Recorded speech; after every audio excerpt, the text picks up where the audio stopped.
This is Where We Live from Connecticut Public Radio. I'm Catherine Shen. For some, gardening can act as a love letter to our family history. The act of cultivating the same plants and herbs that your grandmother or even great-grandmother might have grown can keep us connected to our roots. It can also serve as a reminder of what people needed to do in order to survive through history and present. Today, we're talking to gardeners and farmers in the Asian American Pacific Islander, or AAPI community. We'll hear from a panel hosted by the Connecticut Museum of Culture and History called Heritage Roots. But first up, we hear from Phou Vongkhamdy. He is the Natural Resources Conservation Service, Rhode Island State Conservationist, and a refugee from Laos. I started our conversation by asking about his experience as a refugee and how that influences how he views the land. As a refugee, a little bit story about me as a war refugee. When I was living in Laos, my family is a farmer. We grow rice paddy, um, so and then tobacco, rain silkworms, and some other vegetable like chili pepper and many other vegetable. So back then, after the war, the the life is really hard, and I hate farming. To be honest with you, I feel like I have no future, and even though I went to school, um, if I do good in school, I'm not sure what the life will be. Um, we have two seasons, dry and wet, rainy and not rain, put it that way. Um, Back then, we don't have tractor. We use water buffalo to plow the land. I have to get up early in the morning and take the water buffalo out to the farmland and do the first tillage. So, and then after done with my the tillers, and the first tillage is just like to killing the weed or the grass, and then when about 2 hours of tillers, you do little by little. Each day you don't get it done at one time because of water buffalo is tired. And then I will come into the land that we grow mulberry trees, where my grandma will pick the leaf of mulberry trees. She will put in the big two big basket. Then I have to yoke that for her because she can pick the leaf, but she cannot do like heavy duty work. So I have to yoke that to our house, and then she will feed it to the silkworm, and then I will go out to the farm again and farm our rice paddy to just maintenance with our little terrace so that when we get the rain and get the water, so the water will not run away, and things. So, and life is hard. So I decided, I need to get out of here because I hate farming. So that's why I left Laos and came to live in refugee camp in Thailand. And then when I was in refugee camp, I applied for asylum to come to United States. And that's how I end up in St. Cloud, Minnesota, with this sponsor. And well, the Catholic Church that sponsored me to came over here. And then because my parents didn't come with me, I was a teenager, and they found me foster family so they take care of me so I can live with them. That's the way back in 1981. So Well, it's hilarious that would you, as a teenager, would you ever have thought that you will be working in this capacity today? no, I have no idea. See, that's why when you ask me about my plan or how I end up, I can't really tell you. I never really have plan. Right. I just like looking at, okay, I if any opportunity open it, the door open, I will walk in. But if it's not fit, I will walk out, or I just keep moving and go out the back door. So I just don't say no to opportunity. And it really interesting to me is that I start to learn about this job is because um after a few years, I came to realize that, wow, this must be my destiny. I was a farmer. I hate farming. That's why I came over here. And now, after I try to, after my education, I end up working for the U.S. Department of Agriculture. They're working directly with the farmer and helping the farmer, taking care of the land. So I like, wow, what's happening? Well, it sounds like you were already preparing yourself for this moment without realizing. And Yeah. you sharing that growing up, you did not like farming. That was not a direction that you wanted to go, and you didn't realize, you didn't think that there's going to be a future. But coming here, clearly that, like you said, it's in your destiny. Did that experience growing up on a family farm, did that influence how you see land and natural resources here in the States? Yes, in a way. First of all, when you are a farmer, you work hard and you don't take things for granted. Um, a lot of people can be starving, but we're not. It's hard, but at least we have a land to grow food for ourselves. And you're raising into an environment that not take things for granted.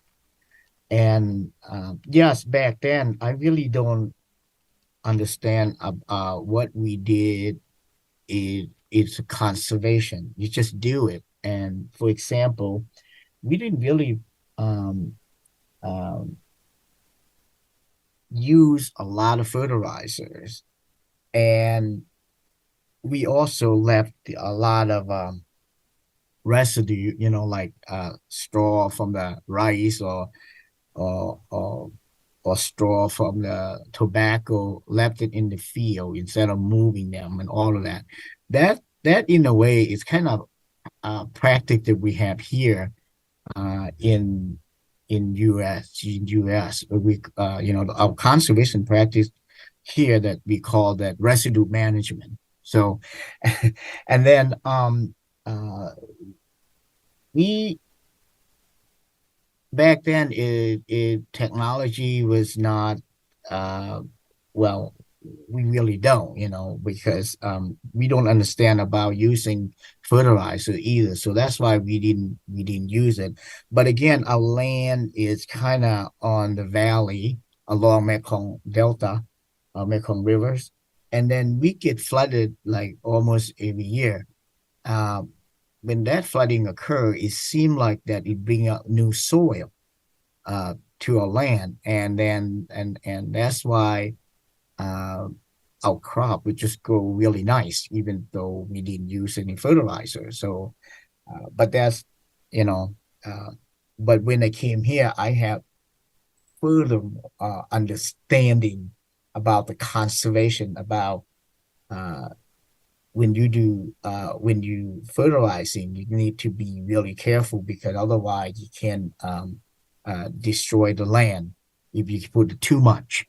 It got to be about right, where the plant can take up the nutrients and then don't leave anything behind that can cause damage to the soil. So And you were just talking about too that soil and land is what gives us food. And I've had a lot of conversations recently with refugees from different countries who seem to share very similar cultural values when it comes to land and giving a lot of reverence and respect because, like you were saying, land gives us food and water, mm. while at the same time being able to create bonds between family and friends when you're doing gardening together and whatnots. Do you think that is a relationship that's still prevalent today, or do you think we as a society have become disconnected with our land? I have to say yes and no. The reason because depend on the group that you're talking about. Like myself, like people that you have talked to, I have to say that yeah, uh, we see the connection. We see that Mother Earth is something that take care for us. We have to take care of her, and then we looking at that. God create no more lands. This is what we have. We have to take care of it, conserve it, because for the new generation. But then, you know, uh, when you I'll get back to that, but then let's say you talk to other group like developer, for example, they really don't care. They just want to build a building. That's why I say yes and no, because they depend on who, because those developers, they really don't care much about what is land. They just want to build a building, right? So that's also they have a different perspective as well. So now for us, a refugee that have background on agriculture, even though when we come here, we don't have land to farm, but a little land that we have or available to to the public from the public that we can go the garden or we have in our backyard that we can grow our own gardens.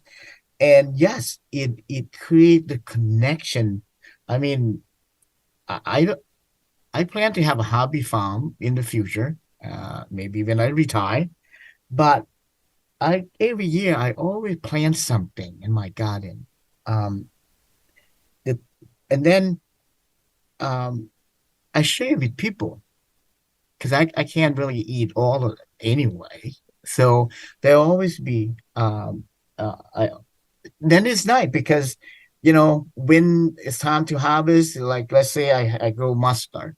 And then I say, oh, it's too much of it. I can't eat. We'll call my friend, call neighbor who want to come over and pick the mustard or Chinese broccolis and all of that, or hot chili pepper. So we were sharing food. And then you also I hope you also have the organization or even the that provide land for people that don't have land that can come in as community to grow food or to do something for themselves. And uh, a lot of uh, a lot of folks, even individual, they have land, they have hobby farm, but they grow it, but they're not selling it. They end up donating to the food bank. We have those type of people. So yes, it is the connection.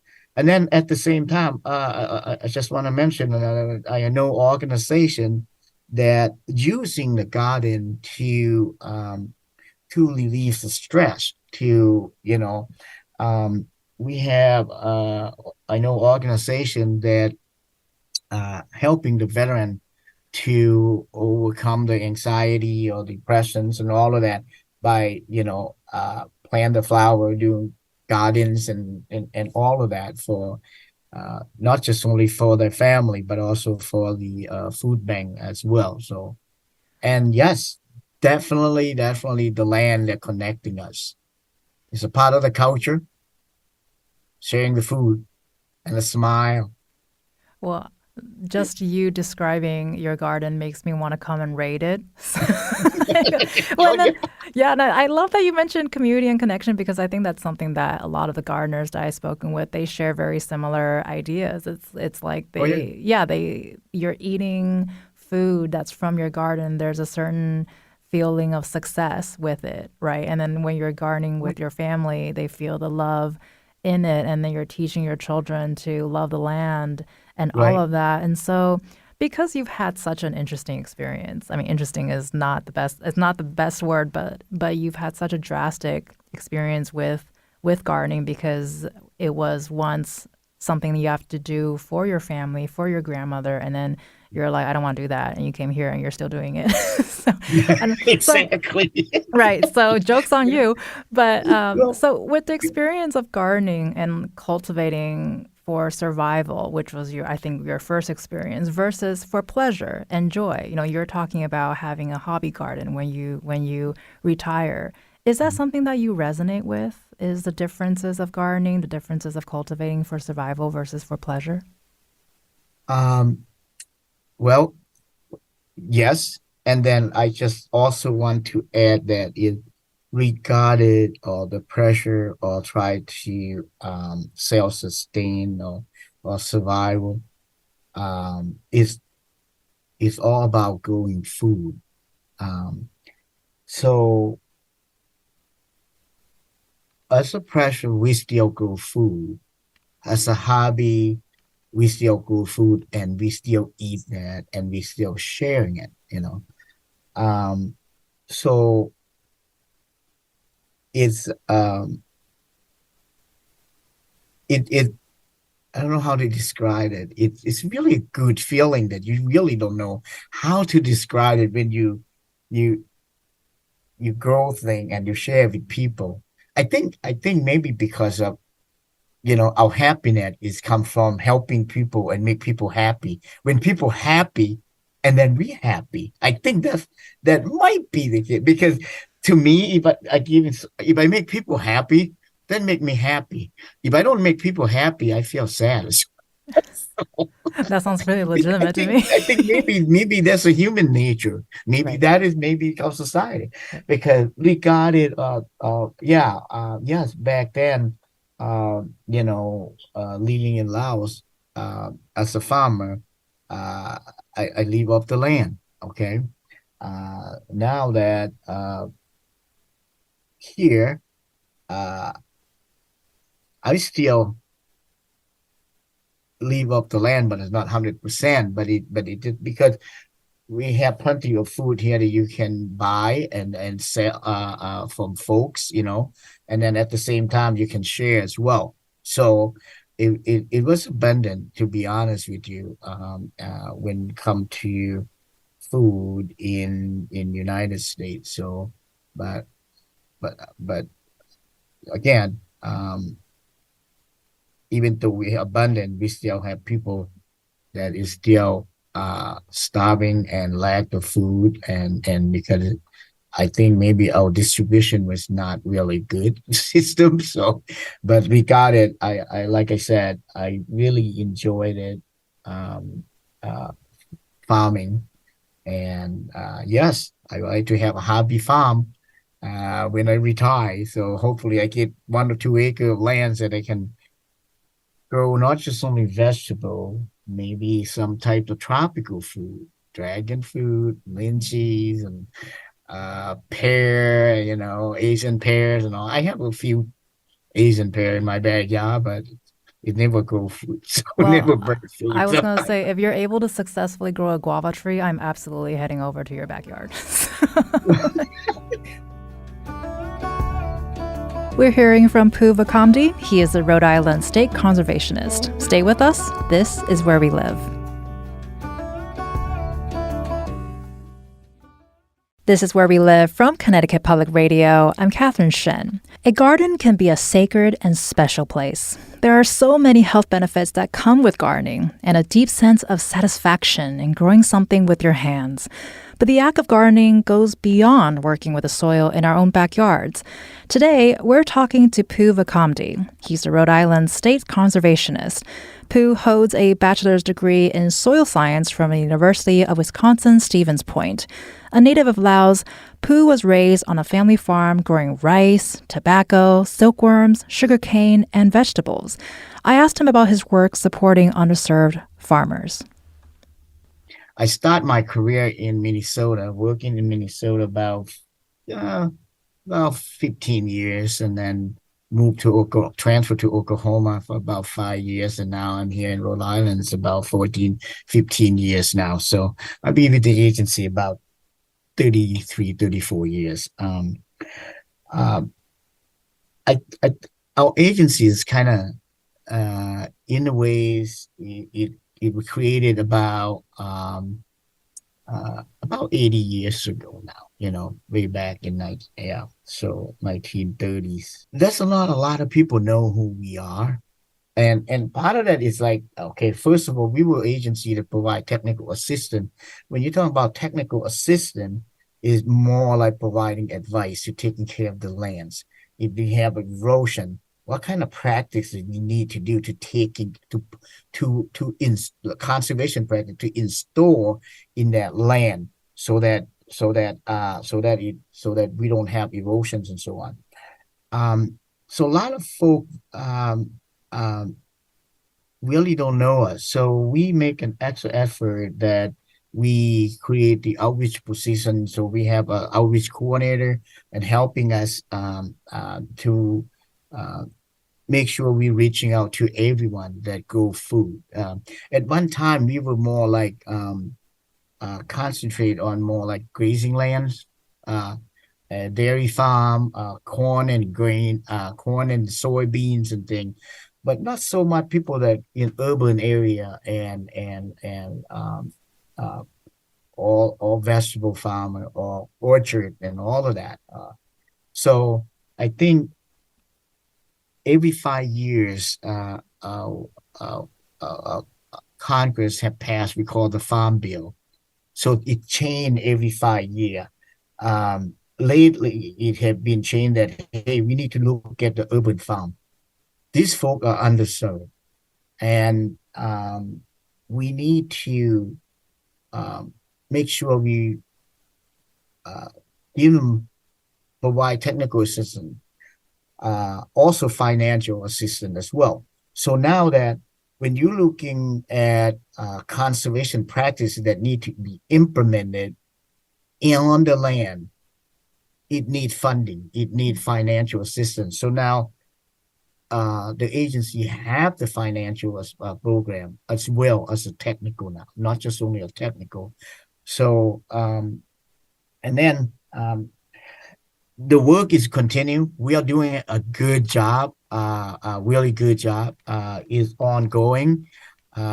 We have now every time when we get funding, we will make sure that uh, the part of the money that we have, we got to looking at, okay, how much we need to give, we're going to spend for the urban farm, how much we need to spend on a dairy farm, how we need to spend on a cash grain farm, farmers and all orchard farm and all of that.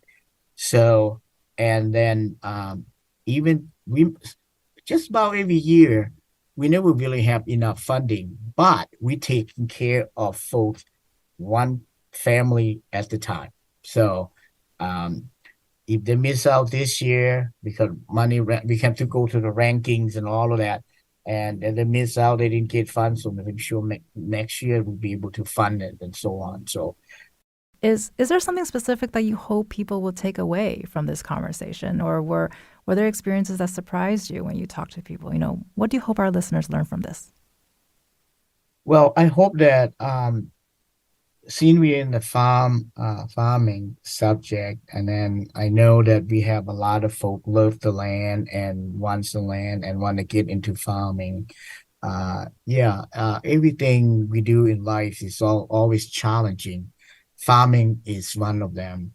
And then farming in the United States is not just only about self-sustain, it's also about uh, relationship with the land. It's about helping other people as well, and also a business. So I I hope that uh, when anyone that want to get into this farming or even doing do gardening, know that the agency I work for, Natural Resource Conservation Service, we have staff that can help you, providing technical advice, and also a financial assistance to implement conservation practice in that land. Because when we need to take care of the land, so to before if a new farmer that looking for the land and decided to buy the land so they can farm, don't hesitate to come and talk to us.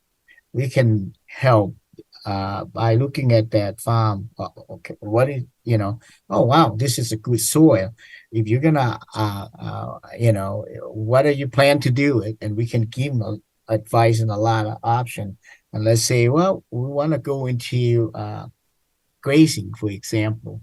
We can say, well, okay, this is like a be a good land to go grass. So you can go, so you can raising the cattle, and then we can say, then we will help you with, okay, if you do grazing management, we can help providing the funding for fencing or uh, get a well so that you can get clean water to the cattle, and have a pipeline and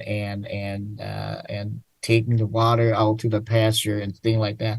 Or you get the land for a couple acre or an acre that want to do a vegetable crop. We can say, okay, this could be a good land to grow vegetable. Hey, you need irrigation. We will be able to help you drill a well. And where's the location that you think you can get the water? And then we a hoop house, it's not, I call hoop house or high tunnel. It's not 100%. It's not really a greenhouse. So you probably see that that the plastic that cover people farm on inside it. So that because we can build something like that and help pay for that. And so I encourage folks who get into farming, already farm, and don't know who we are, come and talk to us. We can help. We can really help. That was Phou Vongkhamdy, the Rhode Island State Conservationist. Coming up next, we're listening back to an event at the Connecticut Museum of Culture and History called Heritage Roots. I speak with gardeners and farmers in the AAPI community about their journeys working with the soil. This is Where We Live. Stay with us.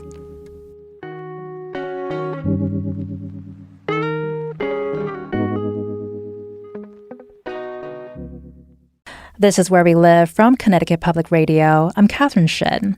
In May, the Connecticut Museum of Culture and History hosted a conversation with gardeners in the Asian American Pacific Islander, or AAPI community, a conversation called Heritage Roots. We talked about what it means to grow plants and seeds from their culture and how that process can be healing. We're going to listen back to some highlights from the panel. You'll hear from Hien Nguyen, who is a member of the Asian Pacific American Coalition of Connecticut, Vicheth Im, who is an organic farmer and homesteader in Preston, Connecticut, and from the co-founder of AAPI New Haven, Christine Kim. First up, we'll hear from Hien Nguyen. I asked her how she got started gardening. My name is Hien, and I was born and raised in Vietnam. I remember when I was very young, maybe 4, I followed my mom to her garden. All I remember was the chayote trellis. So she collected the tips of the vines to make a soup, a vegetable soup. She planted many things, but I was too young at that time. I went to the garden just to run around. But then when I was a little bit older, we moved to Saigon, which is a big city. So we didn't have land at the time. I remember in front of the house, because it's so tiny, and we do have a front kind of porch, but it was all cemented.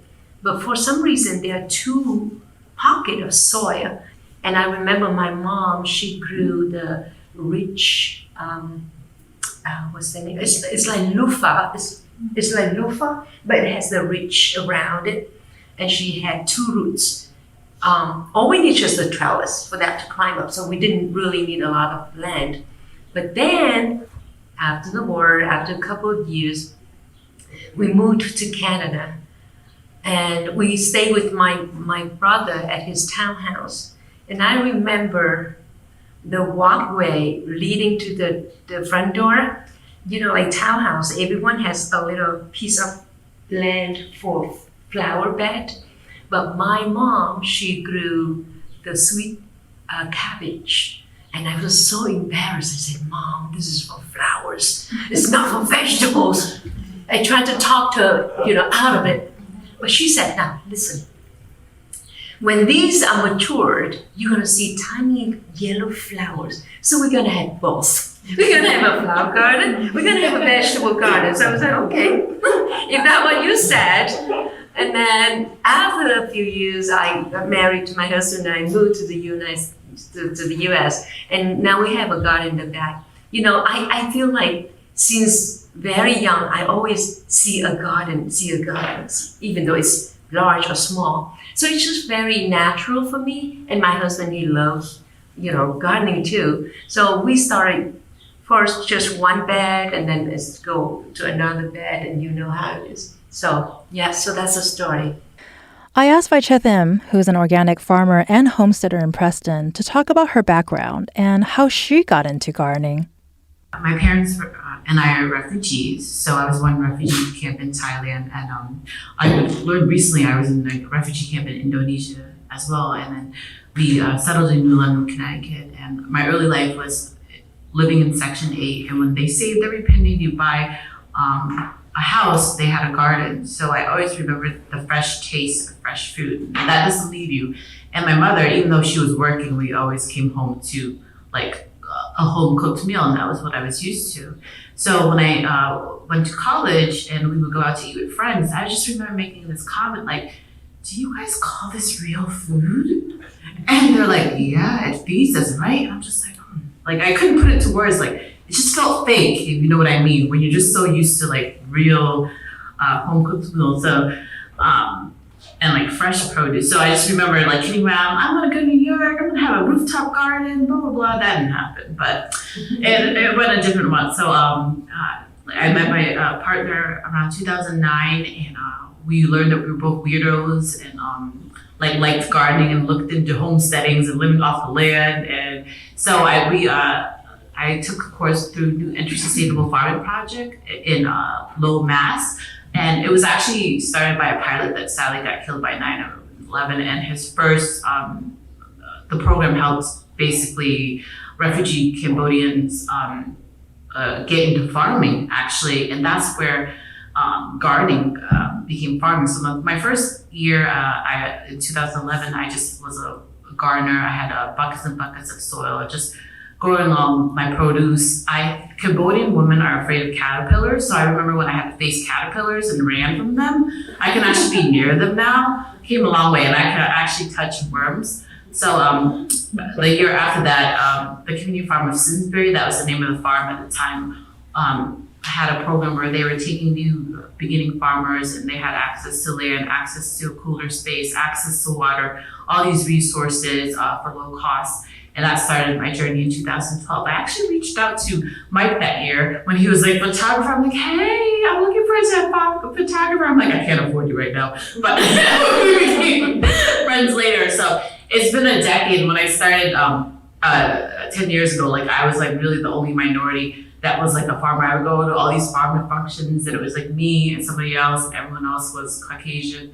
And just in the past few years, I just think it's so beautiful, and more people of color really want to farm, and they get so excited. Like I'm assisting with some urban farmers in Hartford when I can, and just like seeing the magic, and they're like, this is just so magical, and we're excited to become farmers, and I love it. Next, I turn to food and social justice activist Christine Kim. She's the co-founder of AAPI New Haven, and I asked her about her introduction to gardening. I actually need to admit I'm not a very good gardener. Any plant that usually has ever lived in my house has never lived to see another day. But my journey to gardening is through love, memory, food, and family. So when I was younger, my grandmother, who was actually my mom, who are North Korean refugees, many decades ago. And even though it's on one peninsula, the geography and climate is quite different from north to south. And they spent most of the way they ate vegetation actually foraging through the very mountainous sides, and maybe little plots here and there, but mainly foraging.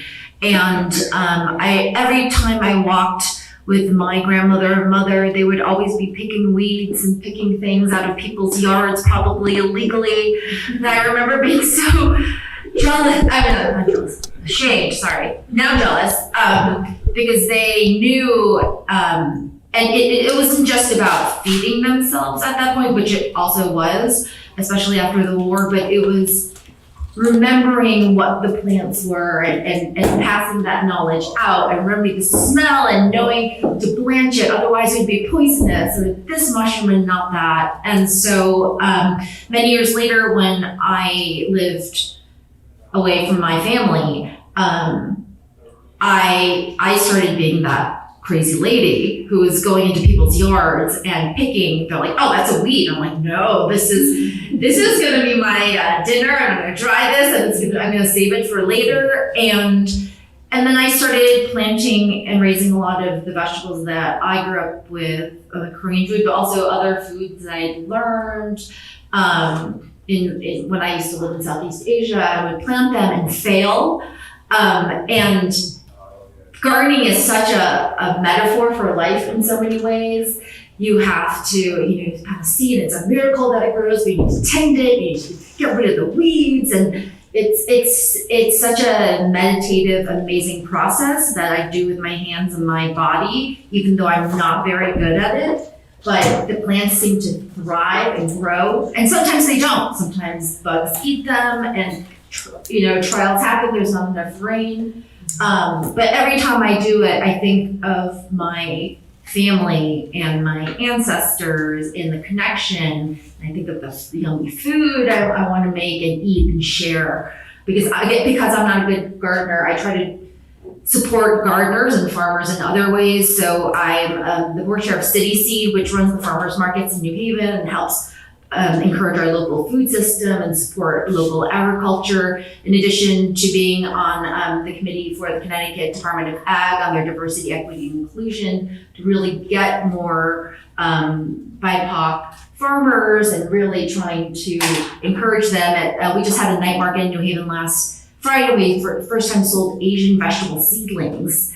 And these are things I would have to either grow first myself, and they would usually die. So I would have to go to New York or New Jersey to get them. But we found this amazing farmer who helped, and we want to grow more Connecticut seedlings next year. And so, yeah, I'm just like, it's been such a trip. I mean, if you ask any of my family members, they think I'm crazy, but they know I'm not a very good gardener, but they do know how much I love food and family and friends and community, and to have gardening, seeds, plants, growth, to connect us all through that, and for us to learn from each other has been the greatest gift. Although gardening can serve as an act of leisure and comfort, for some, it started as a necessity and survival. Here's Christine Kim again, talking about her parents, followed by Vicheth Im. They, again, like learning to survive. They didn't really learn to garden. They learned to study, work, and they tried to, I remember in our yard, I grew up in the Chicagoland area, they tried to plant some things, but my dad didn't know how to grow either. It might be in the blood. So he would put so much Miracle-Gro, like now I know what to do, but he put so much Miracle-Gro on the stuff. So it grew, but it was like blue, right? Because it had all that on. And I think there was a big breakage, and I think it's in world culture too, that we've gotten far away from the land and knowing our food and growing our own food or touching it or recognizing it, into seeing it packaged or just pre-made for us. And so it's been a coming back to that, and both for myself and my parents, and I think a lot of our society. I think, just generations ago, even in America, people grew a lot of their own vegetables, and then we all went to the supermarket, and now coming back. And I think this is happening in a lot of Asian urbanization as well. And everyone's starting to realize, we actually need to be connected to our food, our land, and slow things down a bit. So, in my farming career, I was an organic farmer. So we had to build a rhythm with the soil, with nature, with the beneficial insects. And it works. I remember one time, our kale got eaten up by a certain type of caterpillar, and we chose not to spray, and we just knew that we had to keep our soil healthy, and the kale fought back. And there's courses you can take on this and everything like that. And I just wanted to emphasize that for me, my first year of becoming a farmer, one of my first crops was the sugar and snap peas, which I could sell out our door, and I missed that. And I remember just harvesting the sugar snap peas. And it was a spiritual experience. I was like, oh my God, I'm harvesting snap peas to go to the farmer's market. I'm like, oh my God, I'm connected to something bigger. And then it's so magical. And this year, how I'm connected with my parents right now is I'm teaching them to grow. They're teaching me stuff, and I'm teaching stuff. they don't know about direct seeding. Direct seeding means like growing crops directly from the ground, where you could directly put the seed in the ground and it grows. And I taught them the variety. Sugar and snap peas is the variety. It's not a pole, so you don't need a trellis. So you just like put it in the ground and it'll grow, and you'll get the flowers and the peas, and it just grows really, really well. I asked a panelist about the importance of making space for BIPOC farmers. Here's Christine and Vicheth. I think because there has been no space, especially in Connecticut, I think not just space for BIPOC farmers, I think just farmers, organic small farmers in general. But in that space, BIPOC farmers have always been there from the beginning, from, the first Asian Americans come to were farm workers, right? And sugar plantations in Hawaii and et cetera. And I think that without diversity and belonging in agriculture, it's not a sustainable agriculture, right? Sustainable agriculture isn't just about the soil or the earth, it's about the people and the communities that sustains, and that it needs to be equitable from the soil, right? From the soil up, and who accesses it, who accesses the capital, the marketing, the markets. And so without that being at the core of sustainable agriculture and our food system, then it's never going to be equitable at any level. So that's why supporting those organizations, supporting the farmers, shouting at policymakers to make space in there and think it's not just, the corn farmers or the blueberry farmers or, that are on the pictures of every agricultural marketing thing, but it starts with gardeners, because we're feeding ourselves or feeding our communities, and our communities are becoming more diverse, and we deserve more in that space. I think there's definitely been more interest in the BIPOC community, where they're coming out and they're like, hey, we want to grow food, and we actually want to find a way to do this for a living. And I do think the state of Connecticut needs to be more creative and not as restrictive of like farmland, farm access is such an issue. Why does it have to be to be zoned agriculture, at least 5 acres, for example? If I have an acre in my backyard and I'm able to produce crops and I don't know, set up some sort of certification certificate, an LLC, we need to be more creative, because she was saying, BIPOC growers have been doing this forever. We just never got that recognition and everything like that. And I remember 10 years ago, I just want to not put down or anything like that might come out right. When I got to the Cotton Tree Farmers Market, it was very, very competitive. It was who had the best this, who had the best that, and it wasn't as much as a community, versus where when I was growing side by side my BIPOC community, people from different countries, we were all about community, and we were all about helping each other and helping each other thrive. So I definitely see there's been much more visibility, but we still have a long way to go. And of course, connection with family, passing along their gardening knowledge and traditions to their kids and younger family members is important and powerful. Here's Hien talking about her daughter, followed by Vicheth and Christine.